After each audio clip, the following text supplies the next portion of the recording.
साथ ही साथ आरक्षण के जनक छत्रपति साहू जी महाराज लौह पुरुष खाए चुके, उनको को जुबान बात को संविधान देने वाले पूज्य बाबा साहब भीमराव अम्बेडकर और हम सबको जिला केसरिया झंडा फहराने वाले जैसा हमारे डॉक्टर सूर्यलाल पटेल जी को श्रद्धा के साथ अर्पित करता हूँ। आज हम सबकी पार्टी के संस्थापक जैसा हमारे डॉक्टर सूर्यलाल पटेल जी के परिनिर्वाण दिवस के अवसर पर मंचासीन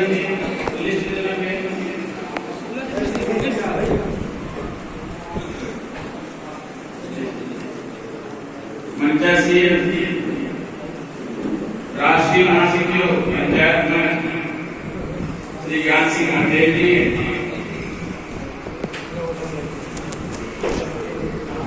राष्ट्रीय कार्यकारिणी सदस्य किसान मंच श्री वासुदेव पटेल जी, राष्ट्रीय सचिव किसान मंच श्री आर.के. सिंह पटेल जी, राष्ट्रीय कार्यकारिणी सदस्य पंचायत मंच जवाहर सिंह, प्रदेश कार्यकारिणी सदस्य श्री भानु प्रताप पटेल जी, प्रदेश महासचिव पंचायत में श्री भागीरथी सिंह जी और प्रदेश महासचिव बौद्धिक मंच श्री रमेश पटेल जी, हमारे साथ आए हुए प्रदेश उपाध्यक्ष बौद्धिक मंच भाई राहुल सिंह जी, प्रदेश महासचिव अनुसूचित मंच भाई दिनेश वासी जी, प्रदेश महासचिव शिक्षक मंच हेमंत डिग्री कॉलेज के प्रबंधक भाई डॉक्टर रविंद्र यादव जी, सामने बैठे हुए साथियों और इस कार्यक्रम में अध्यक्षता कर रहे हमारे जुझारू जिलाध्यक्ष भाई देवनारायण पटेल जी, आप सभी का स्वागत अभिनंदन वंदन। हम सभी लोग अपनी पार्टी के संस्थापक ऐसा डॉक्टर सूर्यलाल पटेल जी का परिनिर्वाण दिवस मनाने बैठे हुए हैं। इंसान हर कोई दुनिया में जन्म लेता है, लेकिन कोई इंसान ऐसा कर्म कर जाता है कि उसका जन्म दिवस मनाते ही मनाते हैं, साथ ही साथ परिनिर्वाण दिवस भी मनाया जाता है। उनके कर्मों को, उनके सत्कर्मों को याद किया जाता है। हमारे मसीहा डॉक्टर सूर्यलाल पटेल एक ऐसे महापुरुष थे जिनको खाना भवन नहीं था, गरीब नहीं थे, ज्यादा ठीक ठाक सा व्यापार था, कम पढ़े लिखे नहीं थे, पीएचडी थे, भौतिक विज्ञान से पीएचडी थे, इसीलिए डॉक्टर सूर्यलाल पटेल कहा जाता है। आपके उत्तर प्रदेश में ही कन्नौज की बौलाही में पैदा हुए थे 2 जुलाई 1950। पिताजी गोविंद प्रसाद पटेल, माता रामनारायण देवी उनके प्रेम थे। ये 8वीं संतान थे। 7 भाई को नहीं कर पाए, जो 8वें भाई ने कर दिखाया। साथियों,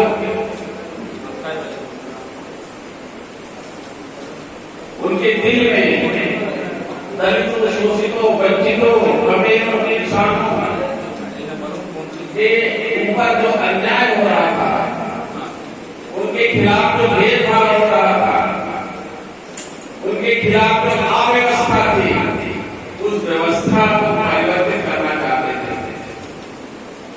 तो देश में अव्यवस्था थी,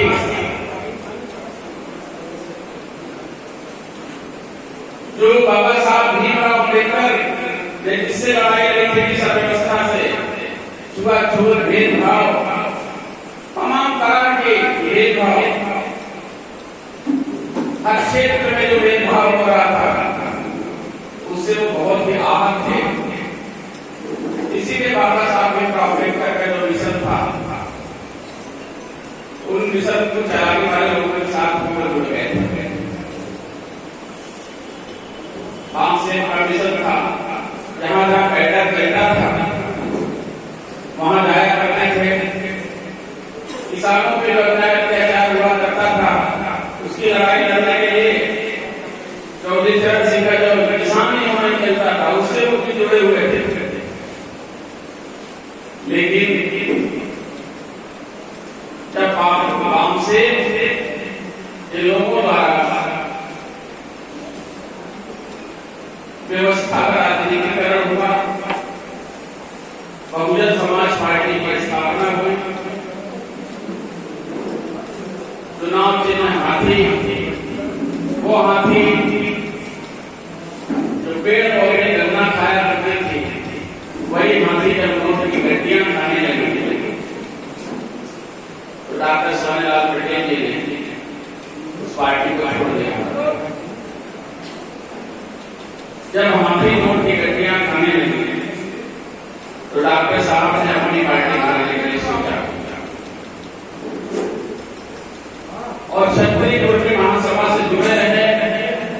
धीरे धीरे बताया प्रमाण हमारे शास्त्रों ने बताया, बहुत बड़ी रैली की लखनऊ में उन्होंने किया पूर्वी क्षत्रिय और बीबी सिकंदर ने ये बात कही कि आज तक हिंदुस्तान की सबसे बड़ी रैली कही हुई है तो लखनऊ में हुई है।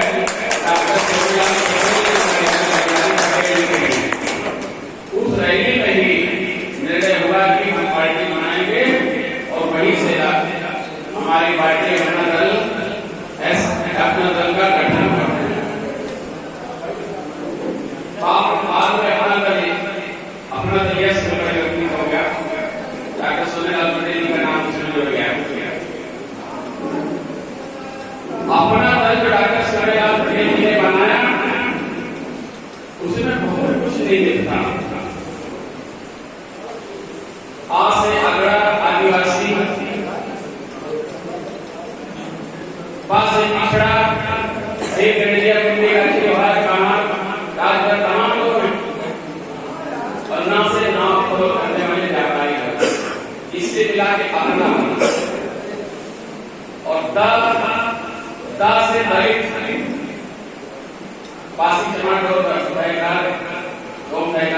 तमाम दलितों की जो है, और ला से लाला तीन रूप की वाले। तो अपना दल इस तरह के मिला करके बनाया, उन्होंने सबको निमित्त करते हुए और जो जिनके साथ अन्याय हो रहा है, मुट्ठी भर लोग जिनकी संख्या कम है, हिंदुस्तान के अंदर, उनके द्वारा यह देश के शासन किया जा रहा था। चलो ठीक है, शासन कर लो, लेकिन भेदभाव किया जा रहा है। उस भेदभाव को, उस अव्यवस्था को व्यवस्थित करने के लिए डॉक्टर सोनेलाल जी अपना सब कुछ सारा वैभव छोड़ करके उतरे थे। सूबेदार की नौकरी छोड़ी थी उन्होंने, आर्मी में सूबेदार की आर्मी में थे डॉक्टर सोनेलाल पटेल। बड़ी बड़ी मीटिंगें किया करते थे, बहुत भीड़ होती थी मीटिंगों में, और बड़े बड़े नेताओं के रिजल्ट गड़बड़ा जाते थे, जो जीतते रहते थे हार जाते। हमारी पार्टी वहां तक पहुंचने लगी कि जीत तो नहीं पाते थे हमारे कैंडिडेट, लेकिन हरवा जरूर है। सबकी गणित बिगड़ जाती है, तमाम बड़े बड़े नेताओं की गणित बिगड़ जाती है। तो उनके अंदर क्यों लाहट न थी। पहला हमला 23 अगस्त 1999 फिर भी इंसान गिरा नहीं, हमारे मसीहा टिके नहीं। 10 वर्षों तक छड़ी लेकर के पैर में 16 किलो का लोहा लेकर के शरीर में, और छड़ी से चलते रहे 10 सालों तक, और फिर से वही बूम आने लगा। उसमें मीटिंगों में बड़ी बड़ी भीड़ें होने लगी, फिर वही चीजें होने लगी।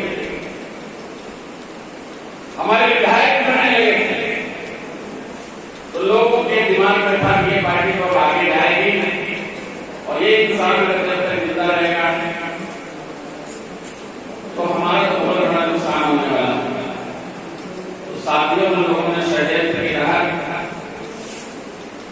17 अक्टूबर 2009 को एक ऐसा दिन था जिस दिन पूरे हिंदुस्तान में रोशनी होती थी, दिए जलते थे, हर घर उजाला होता था, हर घर में दीपावली का दिन था।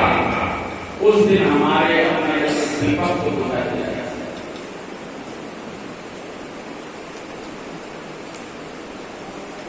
पूरी पार्टी में एक सन्नाटा छा गया, अंधेरा, चारों तरफ अंधेरा ही अंधेरा दिखाई दे रहा है, सब रह गया।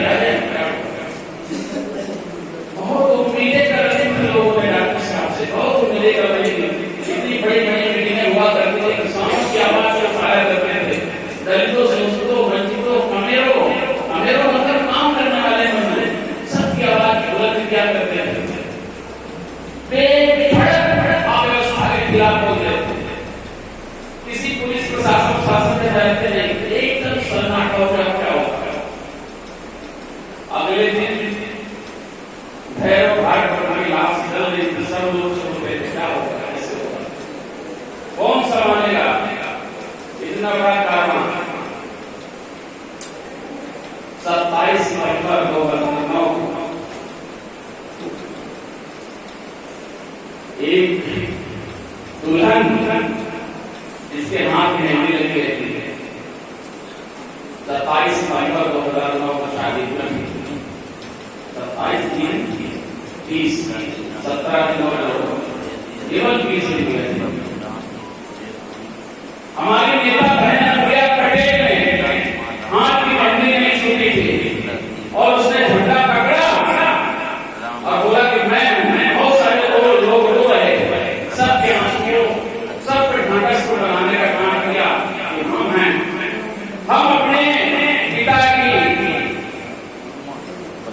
औलाद में हमको पुत्र नहीं समझते, हमको पुत्र नहीं समझते, हमको पुत्र नहीं समझते, हम इस झंडे को झेलने नहीं देंगे, झेलने नहीं देंगे। वो प्रिया पटेल 7 लाख के प्रत्याशी झंडे देगा, हम भी साथ देगा और अपना वैवाहिक जीवन को पांव पे लगाकर सबके आंसू पोंछने के लिए लगे वो। और उनकी जो नेतृत्व क्षमता थी,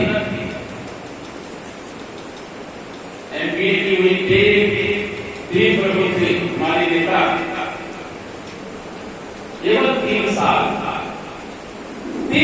के नेतृत्व में पहली बार 2012 में रोहनिया से विधायक चुने गए। रोहनिया से विधायक चुने गए और अगले 2 साल के बाद लोकसभा का चुनाव हुआ 2014 में। उनके भाषणों को सुन करके तमाम पार्टियां सोचती थी कि इस पार्टी के साथ समझौता करना चाहिए। 2014 में भारतीय जनता पार्टी की समझौता किया हमारी पार्टी के साथ में और फिर हमारे 2 सांसद चुने गए। हमारी नेता सांसद चुनी गई 2014 में, एक सांसद और हरभजन चुने गए, हरवंश। ज्यादा दिन नहीं बीता, केवल 2 साल लगे, 2 साल में केंद्र में मंत्री बना दिया। इतनी तेज नहीं हो गई, 2016 में उनको मंत्री बना दिया। 2017 का फिर चुनाव हुआ, भाजपा ने फिर गठबंधन में बहुत खींच तान के केवल 11 सीट दी, उसमें भी 2 कैंडिडेट अपने साथ दिए और उस 11 सीट के बदले हेलीकॉप्टर दे दिया। लो हम आपको हेलीकॉप्टर देते हैं और लगभग 250 सीटों पर इनको दौड़ाने का काम किया और कभी जी में क्षमता थी, जहां तक हेलीकॉप्टर उतरता था वो कैंडिडेट विजयी हुआ है।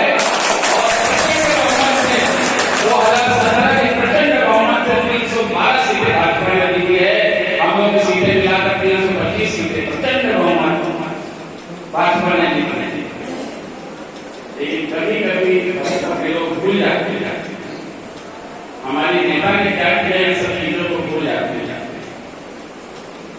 फिर 19 में चुनाव होगा, 2 साल के बाद फिर गठबंधन हुआ, फिर हमको केवल 2 सीटें दी गई। दोनों सीटें जीतकर 100% रिजल्ट देने का काम किया और वही काम फिर किया। हेलीकॉप्टर दे दिया प्रिया जी 36 सीटों पे जाएगी। 80 में 36 सीटें सीटें आपको निभाना है। महीने का हेलीकॉप्टर की संसदीय क्षेत्र में उतरा है। 36 में से 35 सांसद बनाने का। 35 सांसद साथियों, मंत्रिमंडल बनने लगा। वहां पर वादा किया कि प्रिया जी को जिताइए, बहन जी वहां चले जाइए, प्रिया जी वहां चले जाइए। इस बार आपको केंद्रीय मंत्री बनाया जाए। कई बड़े बड़े दिग्गज भाजपा के कहने वाले आपको केंद्रीय मंत्री बनाया जाएगा और अपनी कैबिनेट दिया जाएगा। लेकिन जब मंत्रिमंडल का विस्तार होने लगा तो भूल गए सब। हम लोगों ने कहा ठीक है, कोई बात नहीं, हमारी नेता पूर्ण रूप से संगठन के विस्तार पर ध्यान दे जाएंगे। आज आगे आशीष पटेल जी संगठन के सुपर कंप्यूटर आशीष पटेल जी ऐसी योजना, ऐसे संगठन के ऐसे नियम बनाते हैं। उनकी बदौलत, बहन जी की बदौलत हमारा संगठन आज उत्तर प्रदेश के अंदर इतना मजबूत हो गया है कि हर मीटिंग कई हजारों की मीटिंग होती हैं, बड़े बड़े रैलियां निकलती हैं, बड़े बड़े रोड शो निकलते हैं। अब इलेक्शन आने लगा भाई, अब 2022 का इलेक्शन आएगा, आप क्या करें? अपना तो बहुत बढ़ गया है, अब इनका वोट भी लेना है। तो बहन जी के पास आया और फिर बहन जी को हमारे बहन का हृदय बड़ा खोखला है। उन्होंने कहा ठीक है, क्योंकि संबंध बहुत दिनों का संबंध जैसे नहीं तोड़ा जाता है। पुराना संबंध 2014 का था। बोले कि अब आगे से ऐसा नहीं होगा, हम पूरा सम्मान देंगे, आपका पूरा परिवार देंगे। तो चलिए हम आपको मंत्री देंगे, फिर मंत्री बनाएगा। 2022 में 8 साल कीजिएगा, तब बहन जी को बनाया गया मंत्री। और दूसरी बात है डॉक्टर सोनिया पटेल की पुत्री, जिसने कहा था मैं बेटी नहीं बेटा हूँ, इतनी जल्दी 2 बार केंद्र में मंत्री बनकर के सिद्ध कर दिया कि अरे मेरे साथियों, दलितों, शोषितों, वंचितों, मेरे पिताजी अभी मरे नहीं हैं, उनकी विचारधारा जिंदा है और उनकी विचारधारा के बदौलत मैं इस पार्टी की सरकार उत्तर प्रदेश के अंदर बहुत जल्दी बनाने वाली हूँ। सरकार उत्तर प्रदेश के अंदर बहुत जल्दी बनाने वाले हैं। उसके लिए हमें अभी मिलकर भी रहना होगा। हम लोगों ने पंचायत चुनाव में अलग लड़ाई लड़ी, अलग लड़ाई लड़ी। हमारे सैकड़ों जिला पंचायत सदस्य जीत करके आए। हमारे बड़े भाई लोग जो थे, उनके कैंडिडेट हमसे हार गए, हार गए। हमारी बड़े भाई जो पार्टियां हैं, उनके कैंडिडेट हमसे, हमारे कैंडिडेटों से हार गए। तभी ये मिला, ऐसे मिला। उसके बाद फिर हमको तलाक प्रमोट कर दिया, ठीक है आप यहाँ लाइए, हमारा कैंडिडेट नहीं रहेगा। 14 सीट दी गई, जिसमें से 9 तलाक अपना बनाने का काम किया। 2 जिला पंचायत अध्यक्ष भी मांगा। हमसे कहने लगे जिला पंचायत अध्यक्ष मांग रहे हो कि जनपद में 10-20 जिला पंचायत सदस्य आपके टीके हो, उसको लीजिए। हमने कहा इसकी चिंता मत करिए, हम अध्यक्ष बना के मांगेंगे। हमारी हैसियत है, बहुत हैसियत में पहुंच गए हैं, क्योंकि ये चुनाव का नहीं होता, ये मामला दूसरा होता है। अब हमारी पार्टी इतना मजबूत हो गई है, किसी को खर्चा करके हम अपनी सीट कब्जा कर सकते हैं। और हमारी नेता ने एक कार्यकर्ता विधानसभा अध्यक्ष को टिकट दिया सोनभद्र में। बहुत बड़ी बात है, ये बात आपको प्रचारित करने की जरूरत है। आज हमारी नेता, हमारी पार्टी कहां तक सोचती है, कार्यकर्ताओं का सम्मान होने लगा है।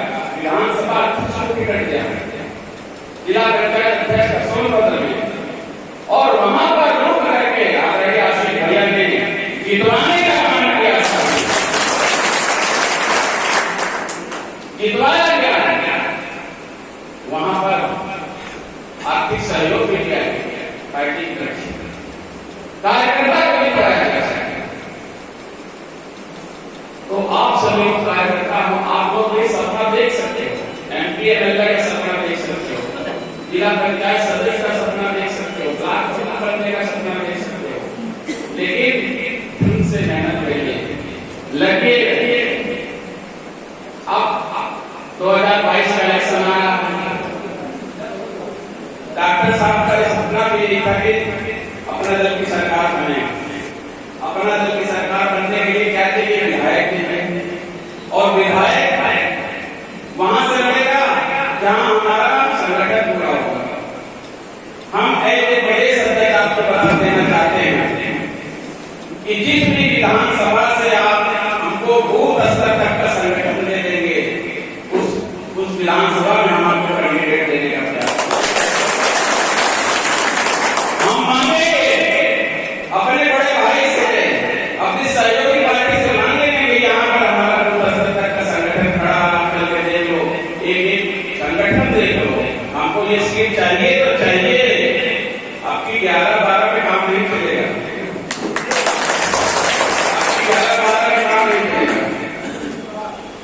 अब की आधार की लड़ाई होगी, ज्यादा से ज्यादा सीटें मांगी जाएगी, लेकिन उसके लिए हमें आपका तैयार करना पड़ेगा, धरातल पर हमें दिखाना होगा। इसलिए जिस भी चाहते हो, आपके यहाँ 3 विधानसभा है, 3 किसान विधानसभा में जिसमें चाहते हो कि यहाँ हमारा कैंडिडेट थोड़ी सी मेहनत किया जाए तो निकल जाएगा, वहां पर अपना बूथ स्तर तक का संगठन खड़ा कर दिया। इसमें सामूहिक रूप से मेहनत करने की जरूरत है, पहले से नहीं होती। सब लोग मिल करके मेहनत करिए। सबसे पहले तो अपने जिले का संगठन पूरा कर लीजिए, फिर विधानसभा का संगठन पूरा कर लीजिए। अरे पार्टी को देना दे दो यार, किसी को भी दे दो, 5 सीटें कर दो।